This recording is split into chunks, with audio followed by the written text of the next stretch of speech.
O my slaves, Allah says, الَّذِينَ أَسْرَفُوا عَلَى أَنفُسِهِمْ. Which of the slaves? That the ones who have crossed all lines and boundaries against themselves, the ones who have harmed themselves, the ones that have done severe harm to themselves, by living a life of sin, by living a life of hopelessness, by living a life of disobedience to Allah, by living a lifestyle that is harmful to them. But something beautiful that the scholars point out, Allah still calls them my slaves. Allah is still saying, you're my slaves. We still have a relationship with Allah. So Allah is speaking to the worst of the worst, the most sinful people, the ones that are walking on very thin ice. Ya ibadi, O my slaves, alladhina asrafu ala anfusihim, the ones who have done severe harm to themselves. Allah gives them an instruction. He forbids something. La taqnatu min rahmatillah. La taqnatu min rahmatillah. Never ever in the slightest bit lose hope from the mercy of Allah subhanahu wa ta'ala. Allah is saying that it is haram. It is not allowed for you under any circumstance to ever in the slightest bit lose hope from the mercy of Allah. Why?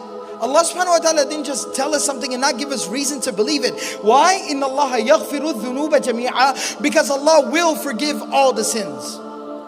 How is He capable of forgiving all the sins? Innahu huwal ghafurur rahim. Because He and only He, most definitely He is Al-Ghafur, constantly forgiving and constantly merciful. Nothing is beyond His capacity or beyond His reach. Allah will and can forgive anything. Allah subhanahu wa ta'ala is so merciful, so forgiving, so kind, so benevolent, that just in the Quran itself, in the book of Allah, Allah subhanahu wa ta'ala, when He talks about His ability to forgive, Allah subhanahu wa ta'ala mentions 3 different attributes for Himself in terms of forgiving that come from the same root. The root word is ghafara, which literally means to cover something up. It means to forgive a sin as if it never even existed, like it was never even there.